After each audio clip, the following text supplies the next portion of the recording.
Assalamualaikum warahmatullahi wabarakatuh. Perkenalkan, saya Selala Syamasa dari kelas 11 MIPA 7. Pada kesempatan kali ini, saya akan mempresentasikan mengenai tugas fisika tentang konsep bunyi yang bertema aplikasi ultrasonik pada kelelawar.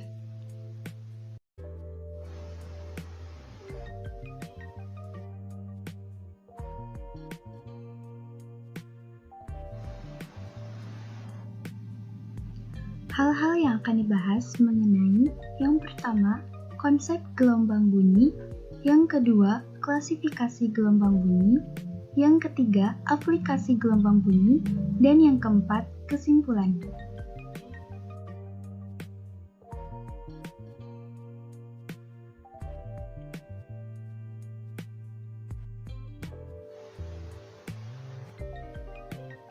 Seperti yang telah kita ketahui, bahwa gelombang dihasilkan oleh sumber getaran yang bergetar terus-menerus.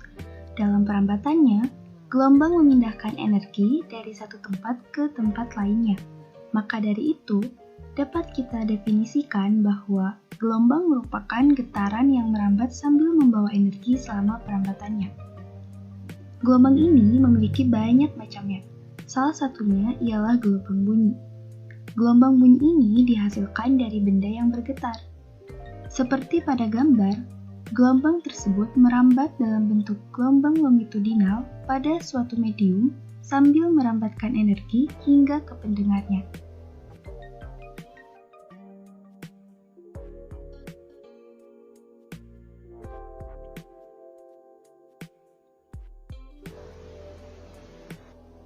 Mengenai masalah pendengaran, manusia sendiri memiliki keterbatasan pendengaran.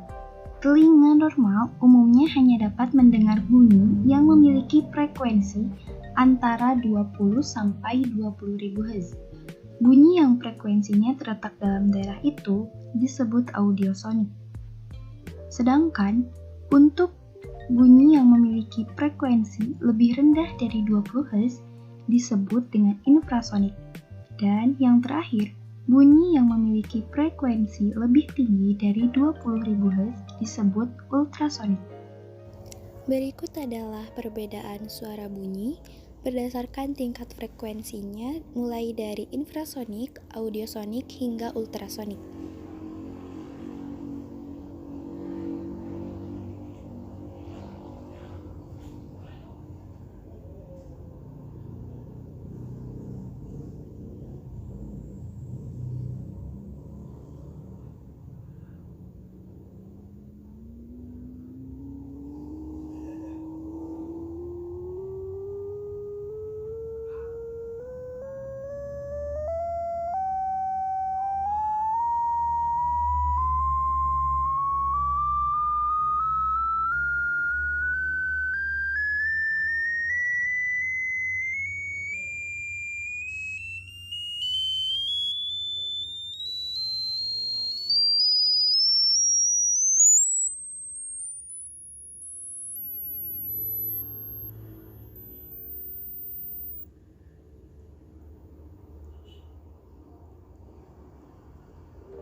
Pada frekuensi ultrasonik ini, ada beberapa binatang yang dapat mendengarnya dengan cukup baik, seperti kelelawar yang mempunyai kemampuan ekolokasi.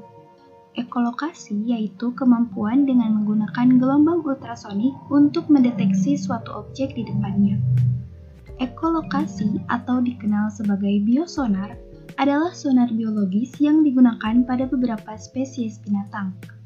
Kemampuan ini digunakan kelelawar untuk bisa mengetahui keberadaan suatu target berdasarkan suara atau gelombang ultrasonik yang dipantulkannya. Dengan kata lain, kemampuan ini digunakan kelelawar sebagai alat navigasi.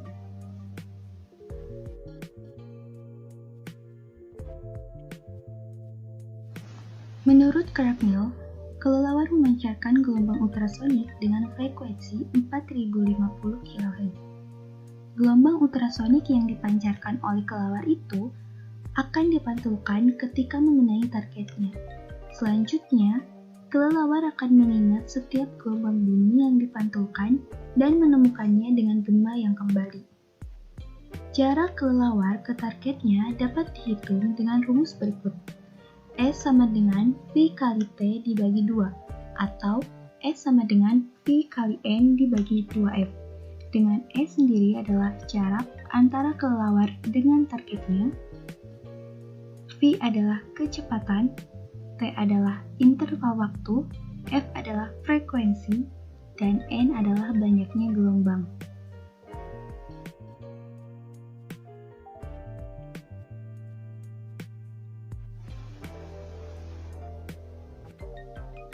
Karena rentang frekuensi yang bisa didengar makhluk ini terbatas, kelelawar harus bisa menghindari efek Doppler yang terjadi.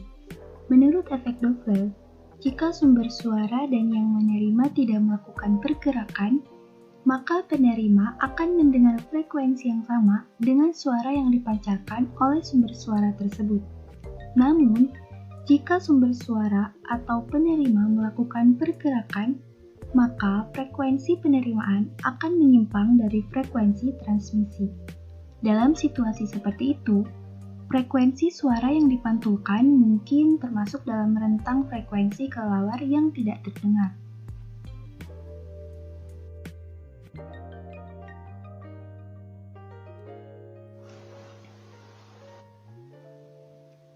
Efek Doppler sendiri diformulasikan sebagai berikut. Fv sama dengan V plus minus Vp dibagi V plus minus Ps dikali Fs. Untuk menghindari efek Doppler, kelelawar mengatur frekuensi suaranya, di mana kelelawar membuat suara bernada tinggi untuk mendeteksi serangga atau lalat terbang agar refleksnya tidak hilang.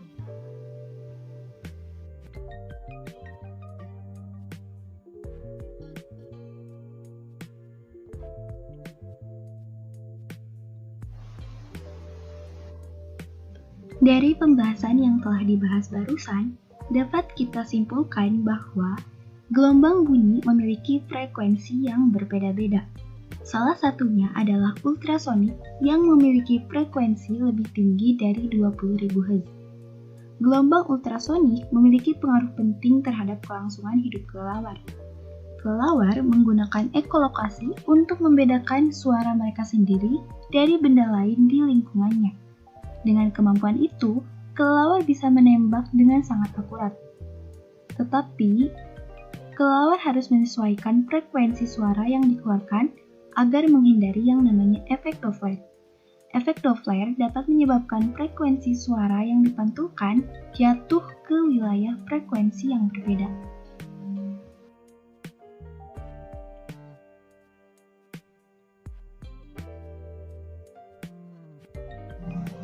Hanya itu yang dapat saya sampaikan. Mohon maaf atas segala kesalahan dan kekurangan. Terima kasih atas segala perhatian. Wassalamualaikum warahmatullahi wabarakatuh.